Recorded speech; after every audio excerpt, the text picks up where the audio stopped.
salaamaaleykum nuyu nañ leen ziar leen waaye y'en a marre, on en a marre de vous, on en a marre de y'en a marre. Yéen ce que vous devez savoir mooy que votre mouvement est caduc. Seen mouvement bi dafa xew wi fii kenn maaru fi. Vous êtes incohérent. Yéen da ngeen fee nekkoon ne da ngeen di xeex ak Ablaye Wade. Ablaye Wade jógee fi Macky Sall def pire ngeen continuer di xeex Macky Sall léegi nag Ousmane Sonko ñëw haute révolution ngeen daw parce que da ngeen a tapet Macky Sall. Xam ngeen ne Macky Sall moom buy xeex ak nit moom ay armes non conventionnelles lay utiliser moom day rey di tëj di torturer di la xañ sa ak sa yelleef du la may dara. Ousmane Sonko affronté Macky Sall ànd ak patriotes yi sympathisants yi ak partisans yi duma Macky Sall jógee fi fekk yéen ngeen daw dem làqatu ji caat dem États-Unis Fou Malade nekk fi di jaay mbong mooy dox bu feebar bi dox ba pare feebar Fou Malade nee na moom fou bu malade la quoi. Xam nga fou bu malade moom kooku ay waxam sax kenn waru ko sax considérer quoi. Macky Sall di dem dugal ko conseil économique et social environnemental mu noppi nit ñi nekk fi xeex ba jëlee fi Macky Sall ngeen ñi fonto di profito ci ay abrogation wu loi d'amnistie naan da ngeen di imposer wu ay duñ ko nangu lu ñuy bañ mooy li fi amoon di fi amaat am majorité ba pare di def lu la neex. Yéen kañ bu ñuy wax incohérence ci yéen la fekk baax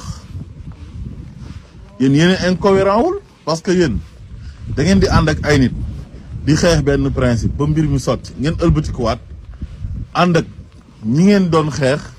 di xeex ñi ngeen àndaloon di xeex mais loolu incohérence gis nga xeex dafa am fu muy yem. Am na loo xam ne boo koy xeex bu jeexee jeex na mais mënoo wax ne Macky Sall ak Ablaye Wade yem Ablaye Wade ak Abdou Diouf a yem président Diomaye ak Sonko ñoom ak ñi fi nekkoon ñoo yem loolu mënta nekk. àdduna su fekkoon ne ñëpp dañuy tolloo am ñu gedd seen cër nit ñi mënuñoo bokk yem. fii ñu ngeen fii gis ñëpp am na ñoo xam ne ay combattant lañ woon waaye bi cycle bi jeexee dañ ko jeexal dem jàll ci leneen après am leneen lu juddu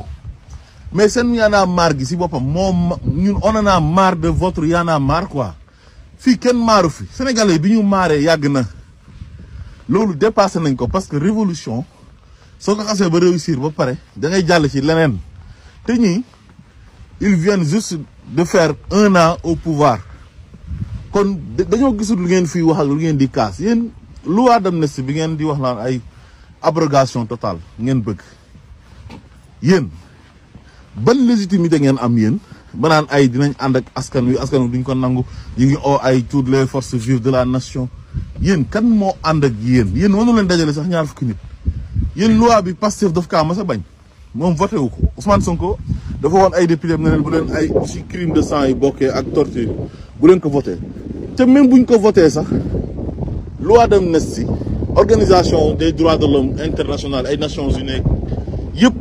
ay CPI Cour pénale internationale nee nañ torture mënul bokk ci loi d'amnistie. léegi ñooñu ils sont droits dans leur botte parce que ñoom nee nañ voté wuñ ko dañoo croiser les bras Macky Sall voté ko ak ay député baal seen bopp parce que ñoom ñoo fi def ay ñaawteef. Ousmane Sonko nee na moom deful dara mook ay nitam dañ leen a tooñ jàpp leen tëj leen ci kaso yi bëgguñ ku leen baal Macky Sall ne naa leen baal par force mais léegi yéen da ngeen waxoon da ngeen ko bañ yéen waa Y'en a marre waaw lan moo tax moment bi Macky Sall di voté loi bi génnu leen ngeen manifester ngeen xewi bëgg a xewaat toog ba heure bi di profité ci ay loi d'amnistie naan da ngeen di imposer wu. yéen réew mi lu nekk xew na fi. rapport Cour des comptes bi fii la génn malversation yi ci am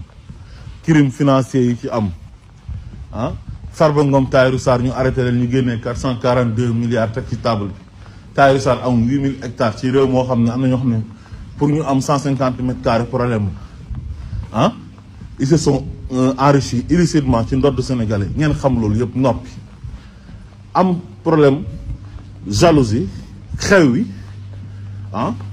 naan da ngeen di profité ci ay occasion wu ay loi d'amnistie génn leen manifeste ba xam ndax man ngeen dajale 5 personnes yéen tekkiwu leen dara xewi ngeen noppal leen seen bopp votre mouvement est caduc lépp loo gis dafay jeex dafa am app seen app jeex na bu yàgg dem leen ngeen uti métier ut lu ngeen defi moo gën li ngeen fi nekkee woon di chantage ñu leen di jox xaalis wala ngeen di dem ci seen turu mouvement di dem ci ay organisation naan da ngeen di laaj xaalis mooy ONG yi ñu leen di financer loolu c'est fini c'est révolu jeex na tàkk fu mu nekk nii su ngeen demul wuti lu ngeen def tous du ngeen ko am ñu fi nekk nii kenn du leen chantage te mënu leen ci ñi dara yéen mënu leen na fexe ba loi bi suñ ko waree interpréter dindi crime de sang yi ñu ci dugaloon xale yi nga xam ne ñoo doon manifester di taal ay pneu di taal ay station di taal ay édifices publics ñooñu defuñ dara tous defuñ ko dañ leen a tooñ xañ leen seen àq ak seen yelleef ne dañuy jàpp seen leader tëj ko ñu wàcc manifester te da ngeen a jàpp ne loi bi su fekkee dañ ko def abrogation totale dañuy jëlaat Ousmane Sonko dem yóbbuwaat ko ci kaso bi yéen da ngeen di rêver vous vous trompez lourdement Ousmane Sonko de bés bu ngeen koy gisaat muy dugg kaso day fekk yéen dee ngeen ba ñu takk leen ay perkal suul leen ngeen koy soog a gis leen Ousmane Sonko dina majoritaire ci réew mi fal président yam à 54,28% au premier tour am 130 députés ñëw na day joxe boppam pour dem ay tribunal ñu koy àtte ci ay caaxaan ak ay fen yoo xam ne Macky Sall moo leen ko jiñoon et puis yéen li ngeen di wax nii sax dafa mel ni comme Macky Sall li mu doon teg nit ñi yéen da leen a neex nit ñi mu doon tëj nit ñi mu doon rey nit ñi mu doon torturer ak Ousmane Sonko mi mu jàppoon tëj ko moom président Bassirou Diomaye Faye ak ñi mu takkaloon bracelet électronique bi ñoom Waly Diouf Bodian ak ñoom El Malick dafa mel ni yéen da ngeen di cautionner loolu sax yéen naka ngeen di mën a tëkkalee ay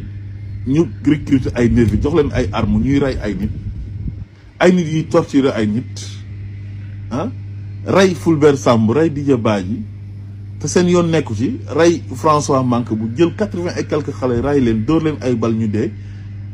def ko ci ay tooñ pour bëgg a éterniser au pouvoir léegi ngeen leen di tëkkale ak xale yi doon taal pneu ak xale yoo xam ne dañu doon résister parce que dañoo bëgg a dal seen kaw ñu dem defar ay cocktail molotov pour faire face à Macky Sall ñu leen di jiñ ay terroristes ak ay rebelles yéen loolu ngeen di tëkkale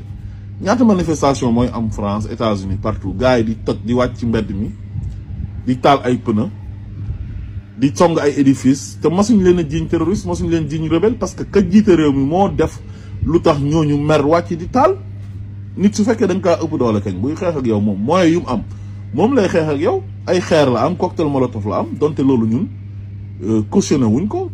waaye président Macky Sall bu defoon lu mu war a def loolu du am lu yëngalu nekk la ko yëngal moo ko ëpp doole kon loolu waru leen ko mën a tëkkale may leen nit ñi jàmm te ngeen dem uti liggéey y'en a marre on en a marre de vous